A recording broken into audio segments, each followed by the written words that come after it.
یہ بہت ہی زیادہ خوفناک اور ڈرا دینے والی حدیث ہے کہ سب سے پہلے جن لوگوں سے جہنم کو بھڑکایا جائے گا، 3 قسم کے آدمی ہوں گے، یعنی 3 لوگ لائے جائیں گے اور جہنم تو پہلے ہی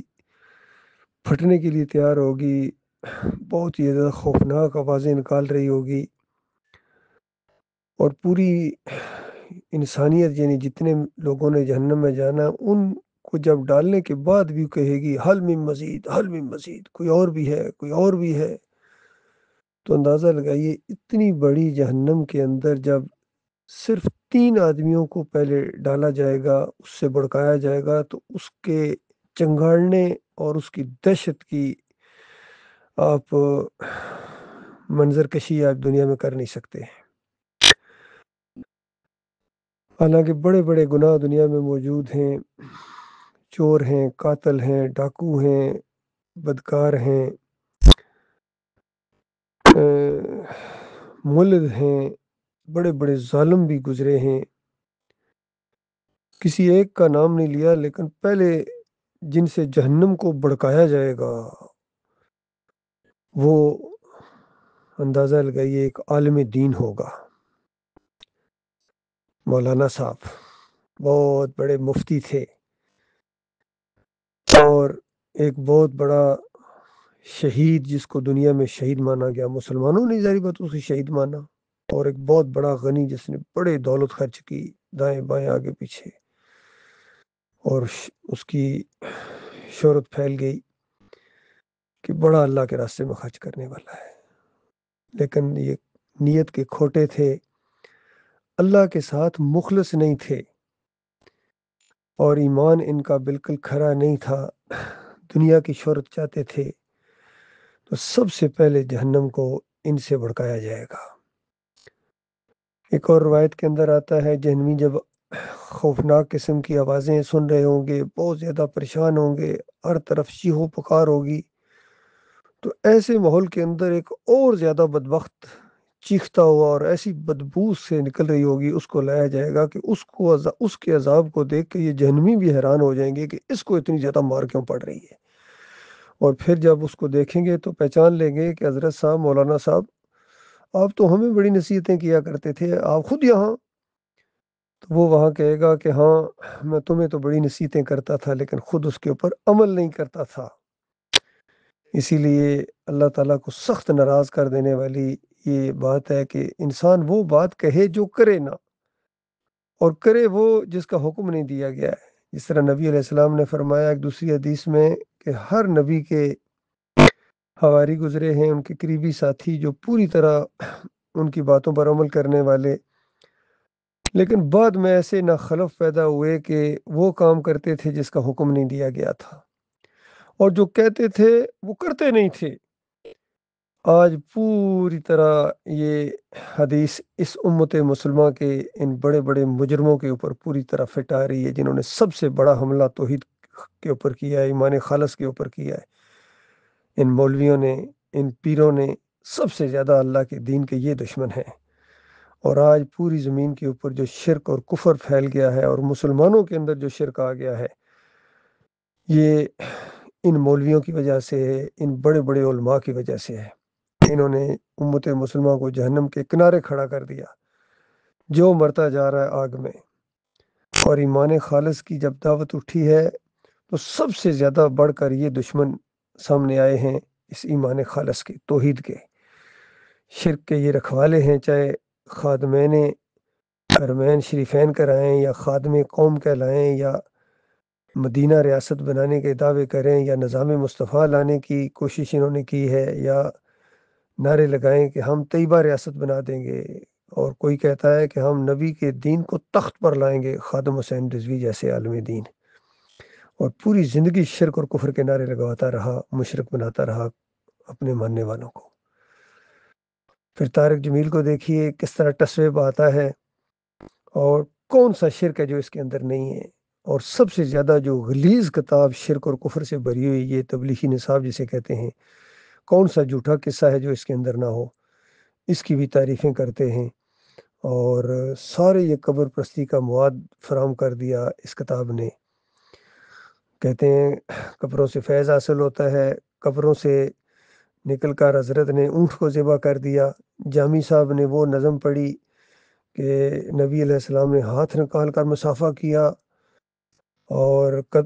قبر والے نے روٹی پکڑا دی، اور یہاں تک لکھ دیا اس بدبخت نے کہ نبی علیہ السلام کے جسم کے ساتھ جو مٹی لگی ہوئی ہے، بیت اللہ تو کوئی چیز ہی نہیں، عرش اور کرسی سے زیادہ افضل ہے۔ یہ سارے بریلویوں کا عقیدہ ہے، سارے تبلیغیوں کا عقیدہ ہے، سارے دیوبندیوں کا عقیدہ ہے۔ پھر عقائد علماء دیوبند اٹھائیں، جس کے اندر سارے بڑے بڑے مدرسوں کے جتنے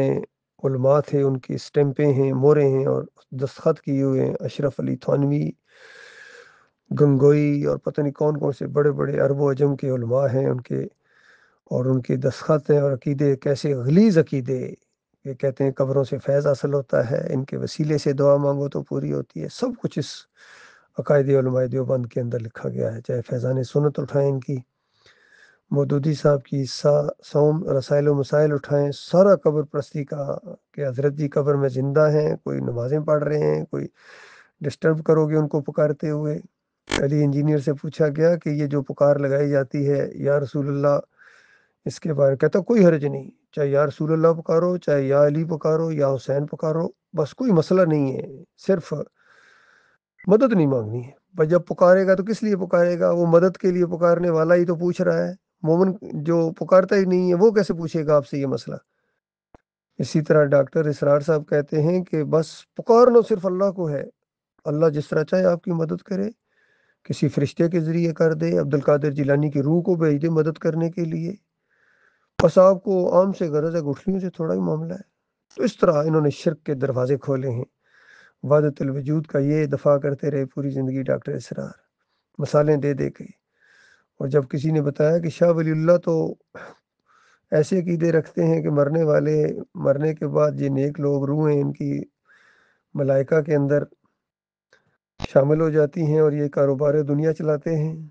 تو ڈاکٹر اسرار جواب دیتے ہیں کہ ہاں یہ بات قرآن اور حدیث میں تو نہیں ہے، لیکن شاہ صاحب کی بات کو تو نہیں جھٹلایا جا سکتا۔ کہتے ہیں بذات خود یہ شاہ صاحب میرے لیے حجت ہیں۔ چاہے انفاس العارفین میں یہ لکھ دیں کہ ان کے والد گھوڑے کی عمر عورت کو لگا دیتے تھے اور مردوں کو زندہ کر دیتے تھے، یہی کچھ عبد القادر جیلانی کی کتابوں میں بھرا ہوا شرک اور کفر۔ امام غزالی کے فلسفے دیکھیں، محی الدین چشتی کے ملفوظات دیکھیں، اور مجدد الافسانی کے مکتوبات دیکھیں۔ کہتے ہیں نبی علیہ السلام عام انسانوں کی طرح نہیں پیدا ہوئے، یہ تو اللہ کے نور سے جدا کیے گئے تھے۔ اس طرح اللہ کو گالی دیتے رہے ہیں یہ سارے کے سارے بڑے بڑے علماء، ان کی شہرت دیکھو اور ان کے کرتوت دیکھو۔ طاہر القادری کے بیانات سنو، ایسے ایسے فلسفے پیش کرتا ہے۔ کہتا ہے نبی علیہ السلام جب اوپر گئے معراج کے موقع کے اوپر، تو بس پھر زمین کے اوپر بشریت کا لباس اتار دیا، پھر وہاں جا کے پتہ نہیں نورانیت کا لباس اتار دیا، پھر اللہ کے پاس جب گئے تو پھر بس ایک کے جو ایک نو دوجا کر جانے وہ مشرک کافر ہے۔ اندازہ لگائیے، یہ ان کے عقیدے ہیں اللہ کے بندوں۔ محمد حنیف کہتے ہیں سارا خاندان یوسف علیہ السلام کے سامنے سجدہ ریز ہو گیا، سجدہ ریز ہو گیا۔ اندازہ لگائیے، توحید کی بنیاد کے اوپر اٹھنے والی دعوت، اس کے اندر اس کو یہ تربیت ملی ہے، زندگی کے نچوڑ اس نے یہ نکالا ہے۔ اسی کی پھر تائید کی خلیل الرحمن نے، منور سلطان نے، عبداللہ عمر درانی نے، سارے کے سارے یہ عالم دین جتنے ہیں شرک کے دائی انہی میں سے ہوں گے جن سے جہنم کا گویا آغاز کیا جائے گا، بڑکایا جائے گا۔ جو زندہ ہیں جو یہ بات سنیں ڈر جائیں اگر اس جہنم سے، خوف طاری ہو جائے ان کے اوپر، جس طرح علی انجینئر ہے، طارق جمیل ہے، ابھی عبداللہ عمر درانی بھی ہے، یہ جتنے زندہ ہیں ان کے لیے تو موقع ہے توبہ استغفار کرنے کا، معافی مانگ لیں اپنے مالک اور خالق سے۔ لیکن جو مر گئے، چاہے وہ یہ صوفیوں کا سارا خاندان ہو صوفی، چاہے یہ اب احمد بن حنبل ہو جس نے عہدے فی القبر کا عقیدہ پیش کیا، یہ شیعہ رافضی تقیہ کیے ہوئے اہل سنت والجماعت کے عالم دین کی حیثیت سے مشہور ہوا، لیکن کفر شرک پھیلا گیا۔ کسی کو پھر اپنایا ابن تیمیہ نے، ابن قیم نے، ابن حجر عسقلانی نے، سب نے اسی شرک کو اپنایا کتاب اللہ کے مقابلے میں۔ اللہ کی کتاب کہتی ہے اموات غیر احیاء، یہ مردے ہیں، ان کے اندر زندگی کی رمق تک باقی نہیں ہے، یہ سارے کے سارے لاشیں ہیں۔ تو اندازہ لگائیے اللہ کے بندوں کس طرح انہوں نے مارا ہے، کس طرح انہوں نے کفر و شرک پھیلایا ہے۔ اور جتنا نام لیتے ہیں، چاہے یہ سیاسی لوگ ہوں، دین کے نام میں لیتے ہیں، اپنے اسلام آباد حاصل کرنے کے لیے اسلام کا نام لیتے ہیں، چاہے یہ مفتی محمود ہو، علی اجویری کی قبر پر حلوے بانٹتے رہے ہیں اور لوگوں کو کہتے ہیں یہ نظام مصطفیٰ نافذ کر دیں گے۔ اس کا بیٹا ان سے بھی آگے ہے، فضل الرحمان، کس طرح سیاسی کفر و شرک کے اندر ڈوبا ہوا۔ اللہ کے بندو جہاں بھی ہاتھ رکھو، جس جگہ بھی، جہاں بھی، ان کے عقیدے برباد ہیں۔ یہ کچھ ہونے والا ہے۔ اللہ تعالیٰ اس خوفناک انجام سے اپنی پناہ میں رکھے۔ مالک ایمان خالص کی سمجھ دی ہے مالک نے، توحید کو ہم پہچان گئے اور شرک کو بھی پہچان گئے۔ اللہ تعالیٰ اس شرک سے اپنی پناہ میں رکھے اور دکھاوے سے، ریاکاری سے، خودنمائی سے اللہ تعالیٰ اپنی پناہ میں رکھے۔ مخلص مومن جو بھی ہیں وہ ہمارے بھائی ہیں، وہ ہمارے ساتھی ہیں، اور جو اس راستے کو ٹیڑھا کرتے ہیں یا اس راستے کو روکتے ہیں، توحید کے دشمن ہیں، اس کے پھیلاؤ کے راستے میں رکاوٹیں بنتے ہیں، پرچے کاٹتے ہیں، دشمنیاں کرتے ہیں، اللہ تعالیٰ ان سے اپنی پناہ میں رکھے۔ چند دنوں کا یہ معاملہ ہے اللہ کے بندو، ایمان خالص پر جم جاؤ، اللہ کی طرف آ جاؤ، ایمان لاؤ۔ پہلے ایمان کے بغیر کوئی عمل اللہ قبول نہیں کرتا ہے، اور پھر اخلاص کے ساتھ عمل ہو، خالص اللہ کی رضا کے لیے۔ یہ سارے دنیا دار بن گئے، جتنے یہ علماء ہیں، جتنی یہ پارٹیاں، جتنی جماعتیں ہیں، جتنے مسلک ہیں، سارے کے سارے دین بیچتے ہیں، دنیا کماتے ہیں، نمازیں پڑھانے کے پیسے لیتے ہیں، اذانیں دینے کے پیسے لیتے ہیں، اور قرآن و حدیث جو پڑھاتے ہیں مدرسوں کے اندر، اس کفر و شرک بھی پڑھاتے ہیں، پھر اس کے بھی پیسے لے لیتے ہیں۔ کتنے یوٹیوب سے کما رہے ہیں، علی انجینئر جیسے اور جتنے دوسرے ہیں، یہ طارق مسعود جیسے مفتی کفر و شرک پھیلا کے مال بھی کما رہے ہیں۔ یہ سارے کے سارے جہنم کا ایندھن بنیں گے۔ انکم وما تعبدون من دون اللہ حسب جہنم انتم لہا واردون۔ اس جہنم کے اندر جانا پڑے گا۔ جس کی بندگی ہوئی ہے، یہ ساری مورتیاں ان کی، ہندوؤں کی، سکھوں کے یہ مزار، مسلمانوں کے یہ مزار اور گنبد، سارے کے سارے، کوئی ایک بھی گنبد نہیں بچے گا، یہ سارے کے سارے گنبد جہنم کی آگ کا ایندھن بنیں گے، تاکہ ان کی آگ میں اور اضافہ کریں۔ اللہ کے بندوں کیا کرو گے؟ واپس نہیں آ سکو گے۔ آج معافی مانگو، اپنے مالک سے معافی مانگو، ان مسلکوں سے نکلو، ان پارٹیوں سے نکلو، توحید کی طرف آؤ، ایمان خالص کی طرف آؤ۔ یہ اللہ کی طرف بلاوا ہے۔ نبی علیہ السلام پوری زندگی اللہ کی طرف بلاتے رہے، صحابہ کرام پوری زندگی اسی نقطے کے گرد ان کی زندگیاں گزری ہیں۔ اللہ کے بندوں، نہ وہ بریلوی تھے، نہ دیوبندی تھے، نہ اہل حدیث تھے، نہ اس طرح کے سیاسی لوگ تھے، وہ خالص مخلص لوگ تھے اللہ کے دین کے لیے۔ اللہ تعالیٰ انہی لوگوں کے ساتھ ہمارا معاملہ کرے، مخلص لوگوں کے ساتھ، اور ان کافروں و مشرکوں سے اللہ تعالیٰ اپنی پناہ میں رکھے۔